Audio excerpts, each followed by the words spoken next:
요나 4장 5절부터 7절 말씀.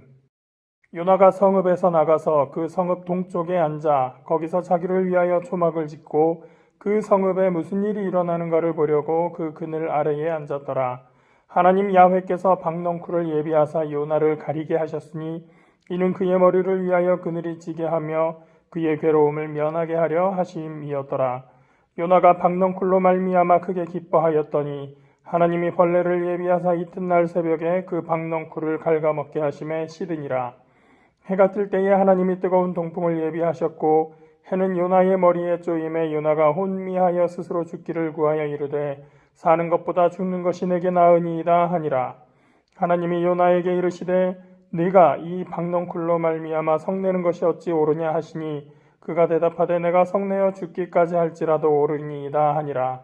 야훼께서 이르시되 네가 수고도 아니하였고 재배도 아니하였고 하룻밤에 났다가 하룻밤에 말라버린 이 박넝쿨을 아꼈거든.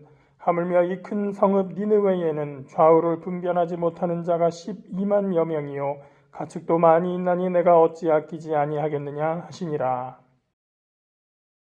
여러분 반갑습니다. 어때요 여러분? 이제 우리 모두 등교 계약을 하게 된 거죠? 수업을 받으니까 어떻던가요? 목사님도 교회에 있으면서 하루 종일 마스크를 쓰고 있으려고 하니까 굉장히 힘들더라고요. 그리고 요즘에 날씨가 많이 따뜻해졌죠. 그래서 이 마스크를 쓰고 있으니까 자꾸 얼굴 안에서 마스크 안에서 땀도 나고 그러면서 지내기가 점점 쉽지 않아지는 것 같아요. 이렇게 불편함이 있을 때 우리가 쉽게 할 수 있는 반응은 불편해, 귀찮아 이렇게 짜증내고 불평할 수가 있죠. 그런데 또 한편으로는 이렇게 힘든데 이걸 어떻게 하면 고치지? 라고 생각하는 사람들도 있는 것 같아요. 그래서 요새 뉴스에 보니까 여름에도 쓰기에 덜 힘든, 아주 편하진 않겠죠. 좀 덜 힘든 마스크를 개발을 했다. 그런 보도도 나오더라고요.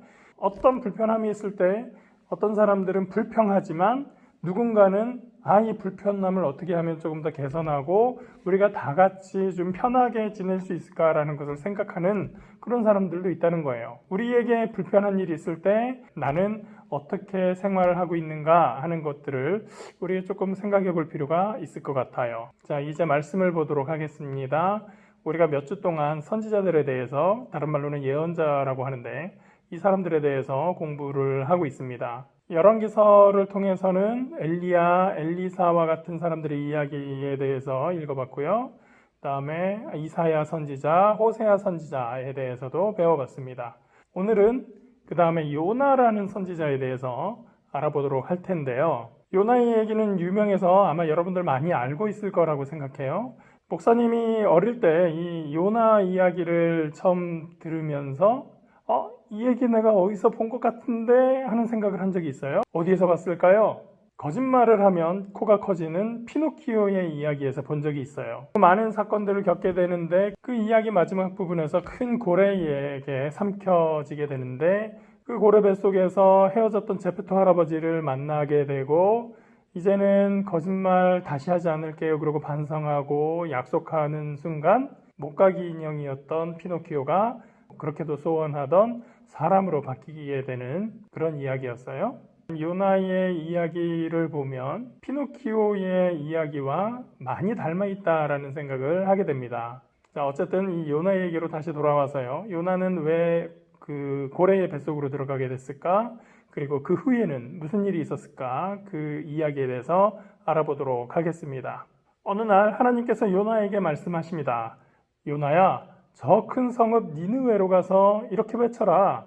너희의 악독이 하나님 앞에 상달되었다. 니느웨는 어딜까요? 지난번에 북이스라엘 왕국이 아수르라는 제국에 의해서 멸망당했다고 얘기를 했는데 이 아수르의 수도가 바로 니느웨라고 하는 도시였어요. 지금 하나님께서 말씀하시는 것은 그 니느웨의 악독이 하나님 앞에 다 고해졌다. 하나님께서 다 지켜보셨다라고 하는 것이고 너는 가서 그 니느웨에 그 악독이 하나님께 상달된 상황을 전파해라 라고 하는 것이죠. 니느웨에 안 좋은 일이 생긴다고 하는 것은 이 아수르라는 나라 전체에도 큰 좋지 않은 일이 생긴다고 하는 거예요. 요나는 어땠을까요? 이스라엘을 괴롭히는 저 아수르 같은 나라에 굳이 그런 경고를 하고 싶지 않았겠죠. 혹시라도 그 사람들이 그런 경고를 듣고서 반성하고 회개하면 어떻게 하지?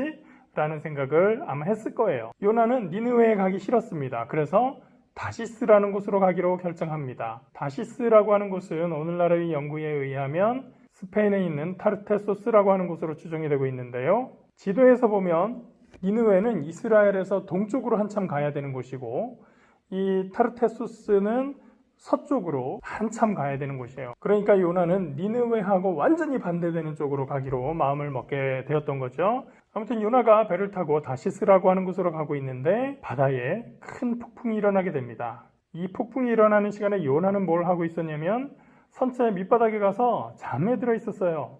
선장이 이리저리 뛰어다니면서 이걸 어떻게 하나 하고 막 뛰어다니는데 선체 밑바닥에서 잠자고 있는 요나를 발견하게 됩니다. 선장이 요나를 깨우면서 얘기를 하죠. 아니, 당신은 지금 여기서 잠이 옵니까? 당신의 하나님에게라도 기도해서 좀 어떻게 좀 해봅시다, 우리 서로. 그때 이제 그 중에 어떤 사람이 이야기를 하게 됩니다. 아니, 출발할 때는 분명히 이런 일기예보가 없었는데 왜 이런 일이 생긴 거지?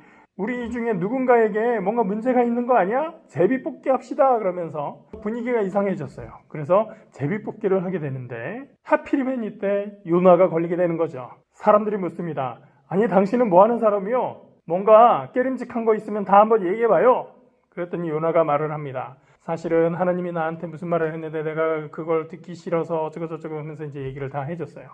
듣던 사람들이 얘기를 합니다. 아니, 왜 그랬냐? 우리가 지금 당신 때문에 다 죽게 생겼다. 이러면서 막 불평을 합니다. 그러는 와중에 풍랑은 더욱더 심해지고 있는 거죠. 사람들이 얘기를 합니다. 아니, 어떻게 좀 해봅시다. 이거 좀 우리가 좀 살아야 될 거 아닙니까? 그때 요나가 말을 합니다. 나를 바다에 던지십시오. 나 때문에 이런 일이 발생이 됐으니 내가 없으면 이 배는 평안하게 갈 수 있지 않을까요? 아마 풍랑도 잠잠해질 거예요. 사람들이 그 말을 듣고 요나를 들어다가 물에 던집니다. 그리고 놀랍게도 그 풍랑은 가라앉게 되었죠. 그렇게 요나가 물에 빠졌을 때 큰 고래가 와서 요나를 삼킨 것으로 우리는 배웠죠. 성경을 보니까 하나님께서 큰 물고기를 준비하셔서 요나를 삼키게 했다고 그렇게 말을 하고 있어요.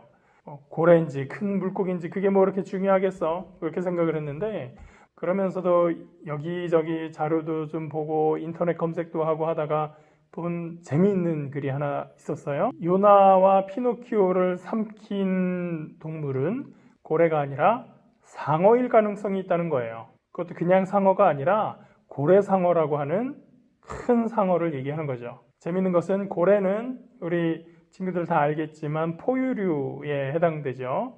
그리고 분류상으로 봤을 때 상어는 어류에 해당합니다. 그러니까 이 고래상어도 상어의 종류라서 어류가 되는 것이고 성경에서 큰 물고기라고 했는데 어떻게 보면 그래서 큰 물고기라고 말씀을 하셨나? 라는 생각을 하게 됩니다. 사람들이 고래상어는 잘 모르니까 그냥 큰 물고기 이렇게 표현을 하셨나? 라는 생각도 하게 되는 거죠. 그 글을 보니까 고래상어는 굉장히 온순한 성격을 가지고 있다고 그래요. 그래서 우리가 잘 아는 백상아리 같은 그런 상어처럼 난폭하게 다른 동물을 물어뜯고 포악한 상어가 아니라 플랑크톤이나 작은 물고기를 한꺼번에 삼키는 방식으로 음식을 섭취한다고 합니다. 그런데 얘는 재밌는 버릇이 하나 있어요. 가끔 뱃속에 위를 뒤집어서 먹었던 것을 토해내기도 한대요. 어떨 때 그러냐면 음식물이 잘 소화가 안 된다든지 아니면 스트레스를 많이 받았을 때 그런 일을 한다고 하는 거죠. 성경을 보면 요나가 그 뱃속에 3일 동안 있으면서 하나님께 계속해서 회개 기도를 합니다.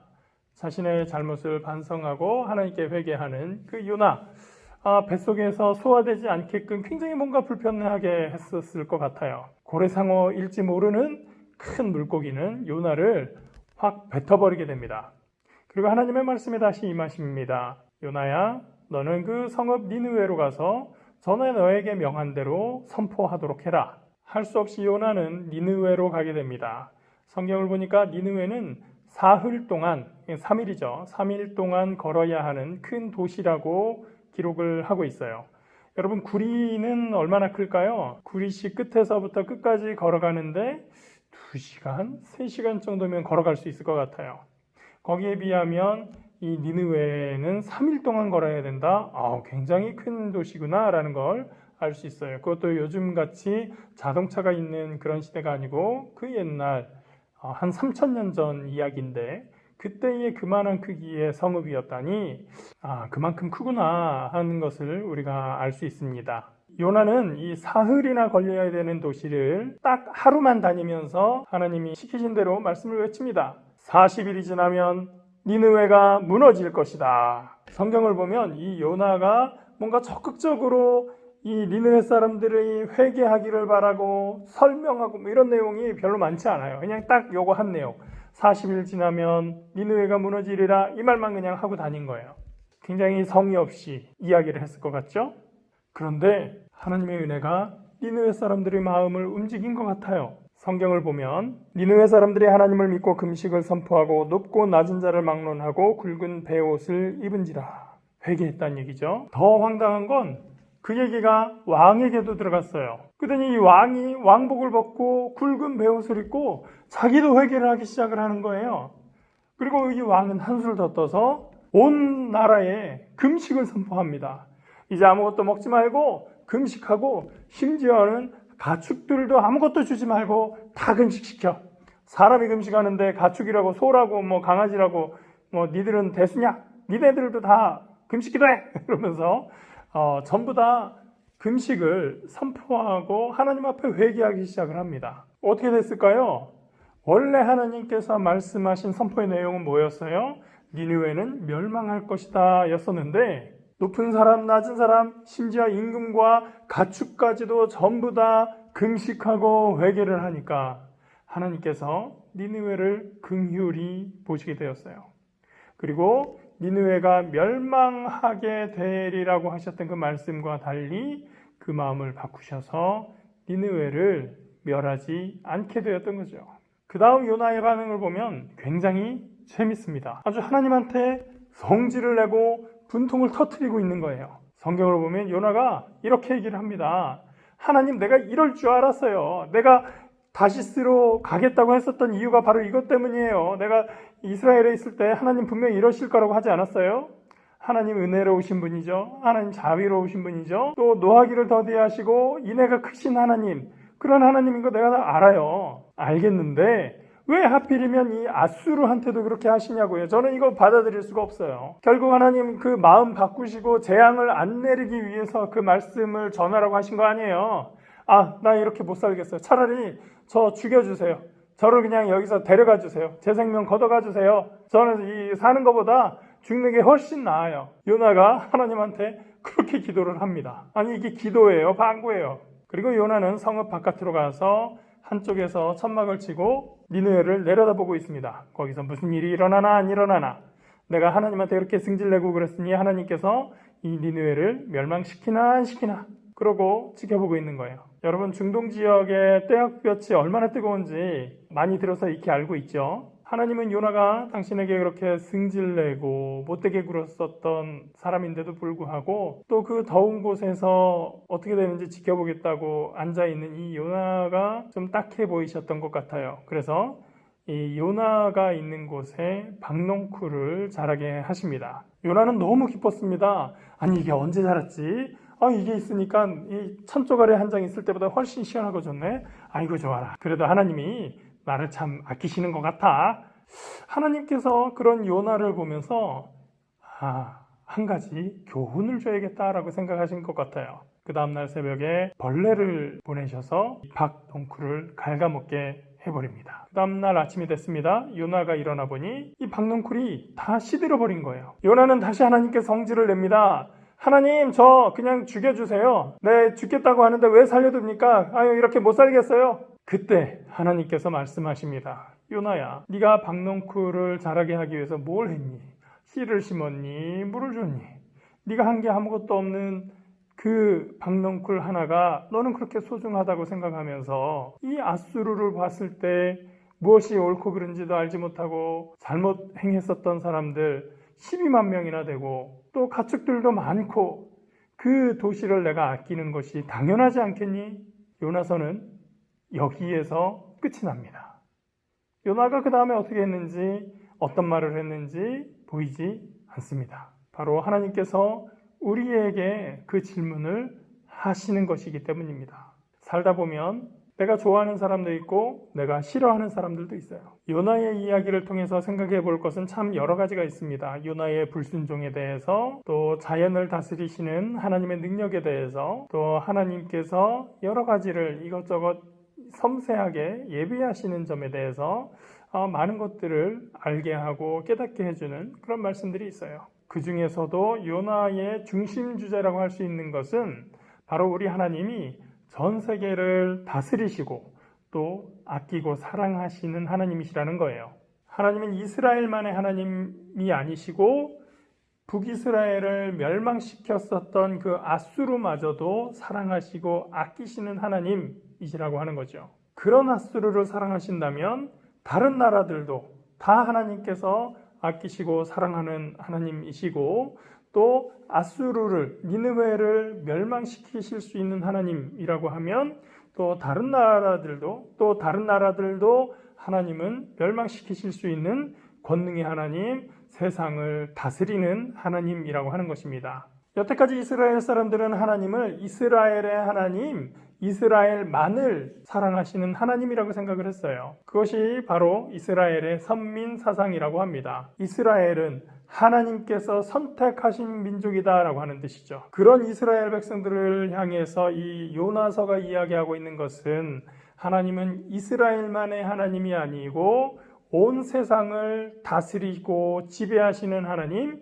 심지어 북이스라엘이 멸망하는 것조차도 하나님의 주권 아래에 있었던 일이라고 하는 것입니다. 그렇기 때문에 우리가 이스라엘 사람이 아님에도 불구하고, 우리가 유대인이 아님에도 불구하고 이 믿음 안에 있을 수 있는 것이고 우리를 하나님께서 구원하실 수 있는 것이죠.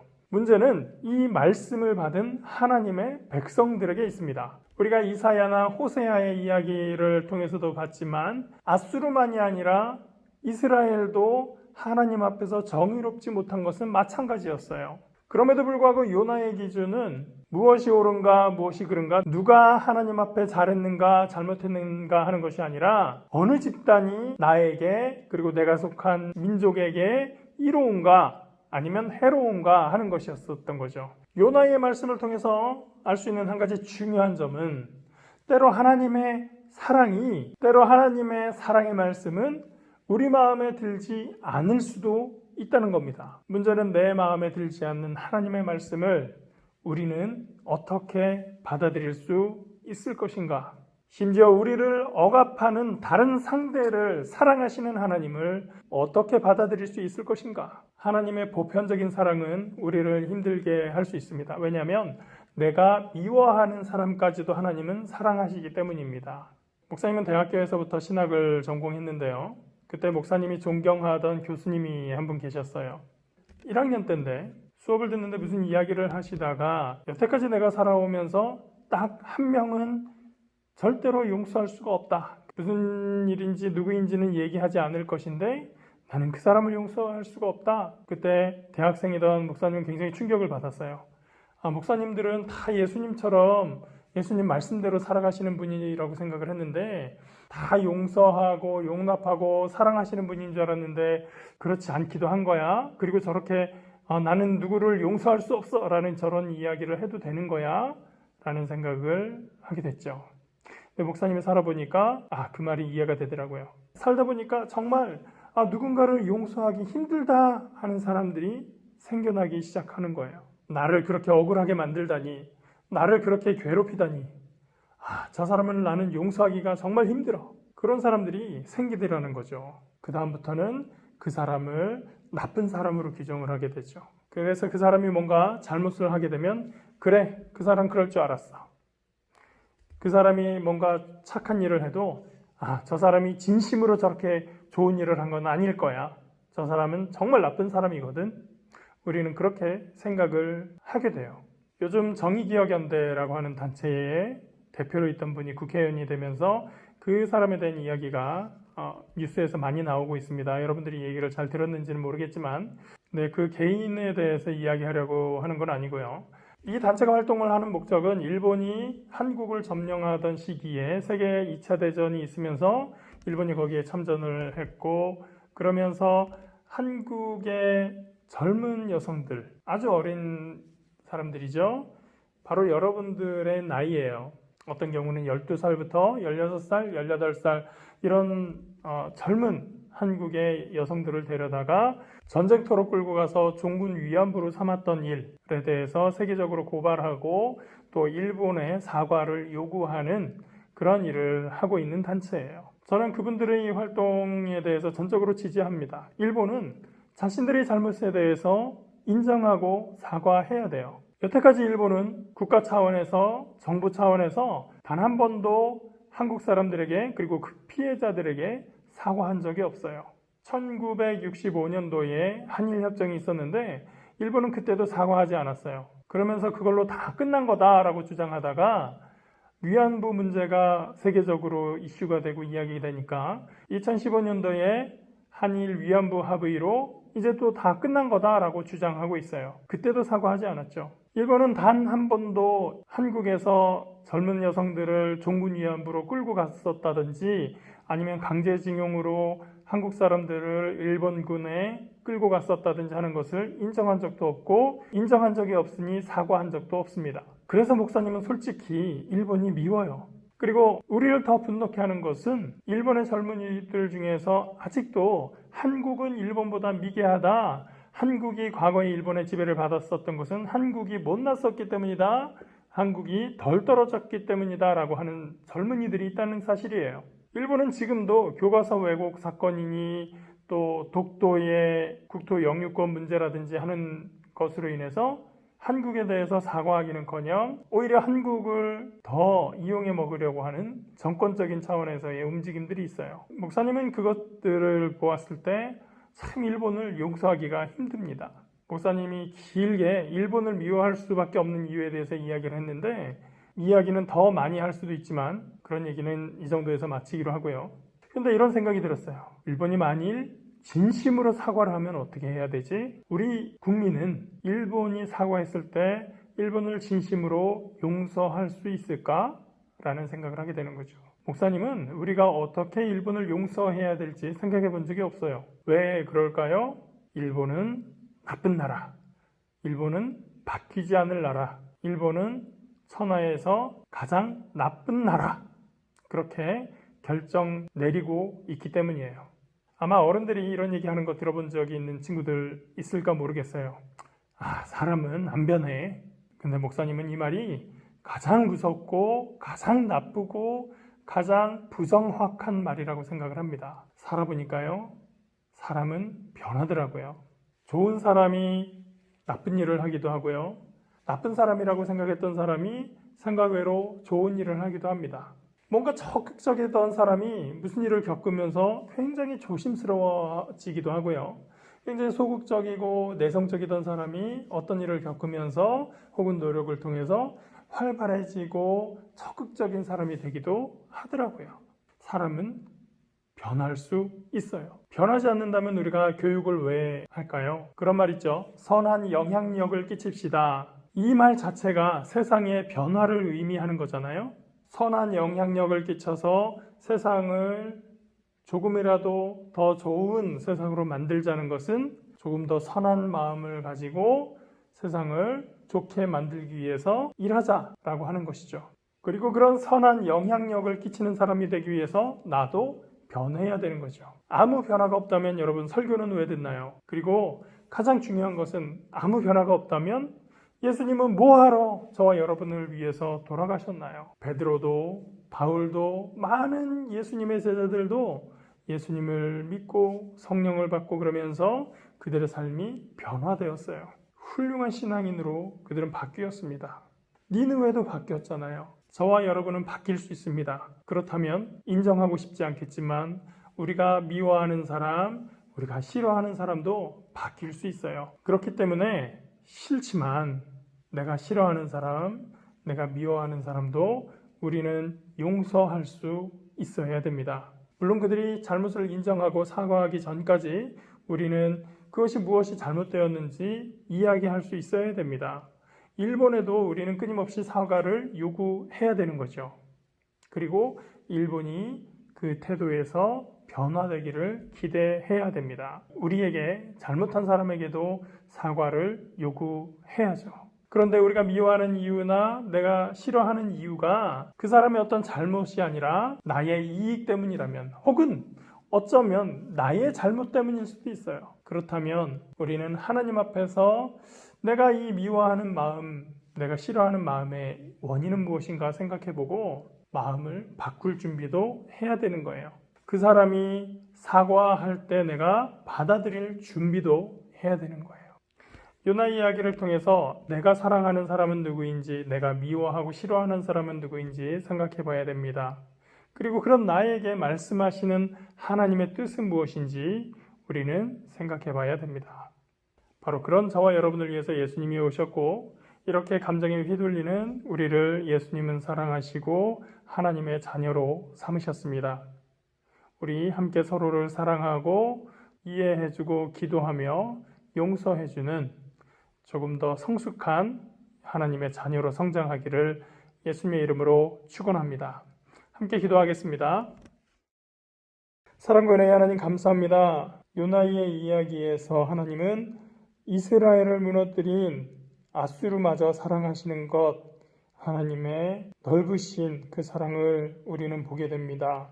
하나님은 나만의 하나님이 아니라 내가 미워하는 사람까지도 사랑하시고 그도 회개하고 하나님의 백성 되기 원하신다는 것을 하나님 오늘 깨닫게 하여 주셨으니, 하나님 우리도 누군가를 나의 이익 때문에 미워하거나 또는 내가 아무런 이유 없이 싫어하거나 어떤 다른 이유로 사랑하지 못하는 그런 것에서 벗어나게 하시고 더 성숙한 그리스도인의 모습으로 더 아끼고 사랑하며 예수님의 넓으신 그 은혜 가운데 살아가는 저희들 될 수 있도록 인도하여 주시옵소서. 예수님께서 흘리신 보혈의 의미를 기억하고 모든 사람들을 용납하시는 사랑인 것을 알게 하시고 죄인을 부르시는 하나님, 죄인의 회개를 요구하시는 하나님이신 것을 우리가 다시 한번 알며 깨달으며 주님께 우리 마음을 드릴 수 있도록 인도하여 주시옵소서.